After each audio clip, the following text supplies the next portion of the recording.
Salve povo, aqui é o Zelota de volta com mais um povo quase que desconhecido, os godos da Crimeia. Esse povo que foi parar na Crimeia e que será que eles realmente eram germânicos ou será que eram saxões? Bom, existem várias versões dessa origem desse povo que a gente vai ver aqui no canal e pouco que se sabe, vamos conhecer a história deles. Bom, mas antes de eu contar essa história para vocês, como sempre peço a vocês não apontem o like, compartilhem com os amigos, vocês que são novos aqui, sejam muito bem-vindos. Eu trago muito conteúdo de antiguidade e idade média, só dá uma conferida aí na minha videoteca. Me sigam também nas minhas redes sociais, os links estão aí na descrição. E também tem a nossa área de membros, vocês podem fazer parte, dar uma contribuição aqui no canal e ter acesso a conteúdo exclusivo dos vídeos que eu faço aqui. Vídeos todas as quartas às 20 horas, sempre com a metodologia nada ortodoxa, com muitas imagens, muito conteúdo sem enrolação. Vamos direto para aqui para a história dos godos da Crimeia. Bom, como eu falei inicialmente no vídeo, nós temos várias versões sobre a sua origem. Vou começar com a primeira. Bom, os godos da Crimeia faziam parte originalmente da tribo dos Gutrungos, né? Esses Gutrungos, assim como também os Tervingios, que era uma tribo que vivia próxima dos Gutrungos, é que vão dar origem aos godos, que vão chegar na Germânia e depois, como vocês sabem, vão se dividir ali em visigodos e ostrogodos. Então essas tribos acabam saindo da região da Gotalândia, que ficava ali no norte da Europa. Então obviamente eram povos como os outros povos germânicos em sua maioria, todos de origem ali nórdica. Os estudiosos com o tempo começaram a ter teorias sobre essa origem deles. Por exemplo, o escritor flamenco Ogier Gisselin. Não sei se é assim que pronuncia o nome dele, mas enfim, vamos lá. Ele que em 1585 começou a escrever a respeito dos godos da Crimeia. Ele afirmou que não tinha como determinar se os godos da Crimeia eles eram de fato de origem gótica ou se eles eram saxões. Porque ele acreditava que a língua que era falada pelos godos da Crimeia, que a gente vai ver um pouco mais sobre isso aqui no vídeo, não era semelhante, né? Não era, um caso, diretamente ligada às outras línguas góticas, dos outros povos godos, dos outros godos que são conhecidos. Bom, outros estudiosos acreditam que eles tinham de fato uma origem germânica de um povo que veio de lá do norte da Europa. Só que tem uma história bem interessante, que eles haviam fugido na conquista normanda e que eles eram, no caso, anglo-saxões, na época da conquista de Guilherme o Conquistador. Então por isso eles fugiram de lá e foram para o território bizantino por volta de 1070 ou 1090, foi quando se deu essa conquista de Guilherme o Conquistador lá dos normandos, né? Bom, existem outras versões, que essa eu acho bem interessante também, que são os godos, viveram por lá também na região da Germânia e chegaram na Crimeia, uma longa viagem, no século 3 depois de Cristo. E aí, na verdade, eles eram saxões que estavam fugindo de uma perseguição de cristãos. Bom, a gente vai falar sobre religião mais na frente, também nesse vídeo. E aí, por esse motivo dessa perseguição, eles saíram do Ocidente e foram para o Oriente da Europa, onde lá acabaram ficando na Crimeia, sobre o território ali do Império Bizantino. Bom, tinha essa questão da cultura deles, que não é abordada nos relatos que foram feitos a respeito desse povo, porque pouco foi registrado sobre eles. Mas por conta dessa proximidade que eles tinham do reino ostrogodo, que também era ali no Mar Negro, eles sofreram essa influência da cultura e talvez o idioma. Então aí tem essa questão deles terem essa língua que era parecida com a língua dos godos, mas não era exatamente igual. Então eles foram assimilando algumas coisas ali da questão da cultura dos ostrogodos. Então é um povo que vai ter influências de vários povos. No século IV aconteceu a famosa onda da invasão dos hunos. E aí os hunos chegaram lá no Mar Negro, conseguiram derrotar os ostrogodos e na época eram reinados pelo Hermenerico. E os godos da Crimeia também lutaram contra os hunos. Então todos eles acabaram ficando ali como vassalos dos hunos. Até a época em que o Átila bateu as botas, e foi quando os filhos do Átila acabaram assumindo o seu reino, dividiram ali o território entre eles, mas teve aquelas velhas discussões com relação a minha parte deveria ser maior, e aí eles entraram em confronto entre eles. Foi aí que os ostrogodos conseguiram se reunir com outros povos que haviam sido também dominados pelos hunos e conseguiram derrotar os filhos de Átila e reconquistar a sua independência. Bom, outro ponto na história dos godos da Crimeia foi no século V, com Teodorico o Grande, o mais famoso rei dos ostrogodos, que também brevemente foi rei também dos visigodos. Ele havia convidado os godos da Crimeia para fazer uma campanha lá na Itália. Foi justamente aquela campanha que eu falei em vídeos mais recentes aqui no canal, contra o Odoacro, que havia destronado o Rômulo Augusto, que foi ali o último, no caso, penúltimo imperador do Império Romano do Ocidente, né? E cada um interpreta de uma forma. E aí ele acaba sendo convencido pelo Zenão I, imperador do Império Bizantino na época, no caso ainda Império Romano do Oriente, até ir lá e se livrar do Odoacro. Mas aí os godos da Crimeia acabaram rejeitando essa proposta e ficaram na deles, onde eles estavam ali declinando o convite. Bom, como eu falei, os godos da Crimeia viveram no território que pertencia ao Império Bizantino, né? Ali a parte do sul da Crimeia era parte do território do Império Bizantino. Só que aí o Império Bizantino teve a sua primeira queda, né? Não foi, teve essa primeira que foi justamente contra os cruzados na Quarta Cruzada. E Constantinopla caiu no dia 12 de abril de 1204. E aí os cruzados tomaram conta do que era o território do Império Bizantino e fundaram o Império Latino de Constantinopla. Bom, nessa época, esse território dos godos acabou sendo construído ali, um caso fundado, um principado que ficou conhecido como Principado de Gótia, que também é conhecido como Principado de Teodoro, possivelmente em homenagem ao próprio Teodoro o Grande. E aí, ele foi formado de uma parte da Tema de Chersoneso. Para quem não sabe o que é Tema, na saga bizantina a gente viu muito sobre isso. Era uma província militar. Era diferente da romana, que no caso as províncias militares romanas eram as províncias onde governadores, no caso pretores que governavam essas províncias eram militares. Essas temas, elas eram províncias onde estavam estacionadas as tropas bizantinas. Então eram chamadas de temas, né? E eram governadas por algum militar, né? Que era um pouco semelhante como aconteceu na época do Império Romano. E aí, como tivemos essa ocupação dos cruzados, que eram chamados pelos bizantinos como latinos, os genoveses que estavam naquela cruzada, eles não tiveram interesse em ficar com a Crimeia. Então por isso esse território ficou ali, aparentemente por um breve período independente. Mas aí aconteceu que esse povo, no caso os godos, eles acabam tendo esse principado, esse território onde estavam vivendo, sendo ocupado por outros povos que chegaram para viver por lá. E aí junto deles tínhamos os gregos, que acabaram fugindo ali da opressão dos latinos, né, desse novo império que foi formado no território do Império Bizantino. E junto deles chegaram outros povos como os alanos, os búlgaros e até uma tribo turca, que eram os Kipechakes. E aí vamos ter essa grande mistura, aí você já vê que os godos da Crimeia vão ter influências de vários outros povos que vão ver com eles.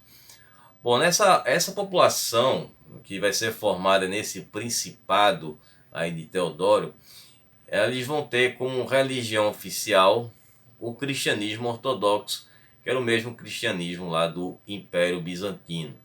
E a língua oficial vai ser o grego. E aí vai ser outra língua que os godos da Crimeia vão passar a falar. E esse território ele vai ser administrado pelo Império de Trezibonda.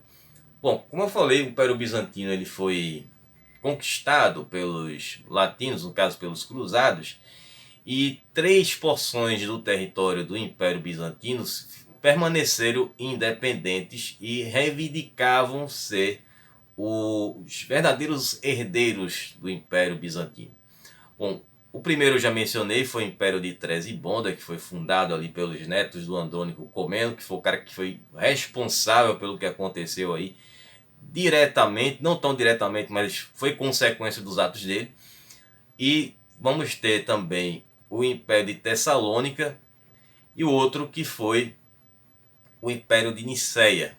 Esse sim é que acaba sendo o império responsável pela reconquista de Constantinopla e pela restauração do Império Bizantino. Pelo menos uma parte que sobrou, né? Depois os outros dois continuam independentes, né? Trezibonda e Tessalônica. Bom, voltando para o que interessa, que são os godos da Crimeia, nesse principado de Gótia ficava a fortaleza de Mangupe, que foi o nome que depois passou a ser chamado ali, acho que na época dos otomanos.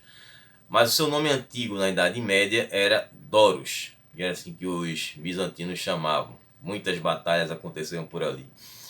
Bom, esse principado ele continuou a existir durante muito tempo, mas aí, como mencionei, foram a princípio vassalos dos bizantinos e depois foram sendo vassalos de outros povos, como os cazares, que a gente já viu aqui no canal, dos mongóis e dos genoveses até 1475, quando esse principado vai ser incorporado ao Kanato da Crimeia, que pertencia ao Império Otomano, assim sendo considerado o fim dos godos da Crimeia. Mas não necessariamente, porque eles vão continuar existindo não apenas lá na Crimeia, mas vão sendo relatados no século XVI. Então vamos ver alguns desses relatos sobre esses godos da Crimeia. Bom, eles passaram a ser mais conhecidos depois que muitos viajantes passaram a visitar a Crimeia durante esse século XVI e escreveram a respeito dos godos. Até um romance foi escrito relatando ali a existência dos godos, contando a história de um viajante que estava em um navio e aconteceu uma tempestade e o navio foi forçado a atracar em um porto mais próximo, lá no Mar Negro, e onde esse viajante atracou, ele viu o homem cantando palavras que eram semelhantes ao germânico. Então ele perguntou àquele homem de onde ele era. Então esse homem disse que vivia ali próximo e disse também que era um godo. Então ali teria sido esse relato.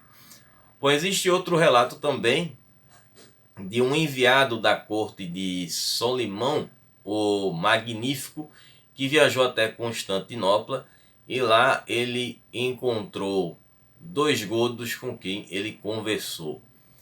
Também tem as inscrições que foram encontradas em paredes na época do século IX, e essas inscrições elas pareciam com a famosa língua gótica, a língua clássica, que comprovava que de fato ali existiu um povo godo na Crimeia. Depois desses relatos que foram feitos pelo Ogier, né, que foi o flamenco que eu mencionei lá, muitos viajantes foram lá para a Crimeia e disseram que os godos eles falavam a sua própria língua entre eles, mas com visitantes estrangeiros eles falavam outras línguas, que eram o tártaro, o grego e o húngaro. O tártaro eu vou chegar mais adiante ali a explicar essa história. Bom, com relação à religião deles, como todos os povos nórdicos vieram do norte da Europa, foram para a Germânia, ficaram conhecidos como germânicos, eles tinham a sua religião pagã. E aí eles cultuavam ali os mesmos deuses dos povos ali do norte da Europa. Depois eles se convertem ao cristianismo, né, mais no caso ao cristianismo ariano, e depois eles se convertem ao cristianismo ortodoxo, que era, no caso, o cristianismo do Império Bizantino. E aí eles vão ter essas mudanças na religião deles. Com relação à língua, o que foi descoberto a respeito até hoje do pouco que ficou registrado são 101 caracteres dessa língua deles e uma canção que continha apenas 3 frases, utilizando essas palavras que foram encontradas. E elas se assemelhavam muito com o inglês arcaico, tendo também um pouco de alemão. Então tinha essa semelhança, o que dá mais dúvidas com relação à origem deles, se eles eram realmente germânicos ou eles eram anglo-saxões que fugiram lá do Guilherme o Conquistador. Então isso abre essa brecha para esse debate aí. Inclusive, eu gostaria que vocês colocassem nos comentários o que vocês acham, se eles eram realmente de fato germânicos ou eles eram anglo-saxões. Se bem que anglo-saxões também eram germânicos, né? Mas eles viveram um período lá na Bretanha ou Grã-Bretanha atual. Bom, então essas inscrições aí que foram encontradas estavam em uma basílica, e essa basílica é datada do século IX, então é da época em que essas inscrições foram feitas. Só que essas inscrições depois escreveram outras coisas por cima, já em grego, né, que depois passou a ter sido a língua oficial falada pelos godos da Crimeia, e muitas outras coisas depois foram escritas também por cima. Então aí fica difícil identificar o que era godo, o que veio depois. E essa basílica também ela foi reconstruída várias vezes, passando ali por muitas mudanças na estrutura dela, mas essa parede que ficou mais evidente, essa escrita gótica, é que a gente pode identificar aí na imagem com essa similitude, essa semelhança, no caso, com a língua dos ostrogodos, que poderia ter sido essa versão aí da questão germânica, talvez tenha sido eles terem assimilado da cultura dos ostrogodos, aí fica esse mistério também.